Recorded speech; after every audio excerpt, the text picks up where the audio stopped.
तब्दीली कैसे आएगी। असल में हमारा अलमिया ये है कि हम सियासी पार्टियों के गुलाम बने हुए हैं और हर पार्टी को किसी न किसी फर्देवाज ने हाईजैक किया हुआ है। वो जिसको चाहे टिकट दे दे, हमने वोट दे देना है, चाहे वो कैंडिडेट इलाके का गुंडा ही क्यों ना हो, चाहे इसके मुकाबले में एक अच्छा और मुखलिस शख्स क्यों ना हो, उसने पार्टी टिकट की वजह से हार जाना है। और एक गुंडा टाइप शख्स असेंबली में पहुंच जाएगा तो वो असेंबली में जाकर हमारे हक की बात थोड़ी करेगा। इसका मतलब बिल्कुल ये नहीं कि असेंबली में सारे गुंडे बैठे हैं। जो असेंबली में मुखलिस लोग मौजूद होते हैं उनका कोई वजूद नहीं होता, क्योंकि फैसला तो फर्द वाहिद ने करना होता है। क्योंकि वो लोग इनकी पार्टी टिकट की वजह से असेंबली में पहुंचे हैं। टिकट के बगैर तो चंद हज़ार वोट भी नहीं ले सकते। मैं अमली तौर पर कई दफ़ा इसका मुजाहरा देख चुका हूँ।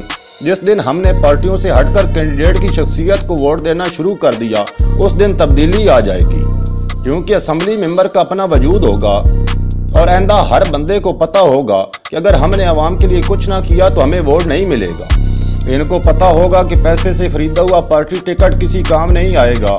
उसी दिन असेंबली में अवाम के हकूक़ की बात शुरू हो जाएगी, पार्टी सरबराहों की हटदर्मी ख़त्म हो जाएगी।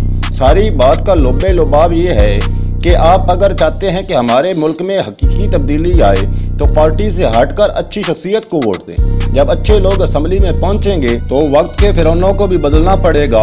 पार्टी की आदत को भी पता होगा कि इनको पार्टी की नहीं, पार्टी को इनकी ज़रूरत है। जब वो कैंडिडेट हमारे हक की बात करेंगे तो पार्टी सरबराहान को मजबूरन माननी पड़ेगी। वस्सलाम।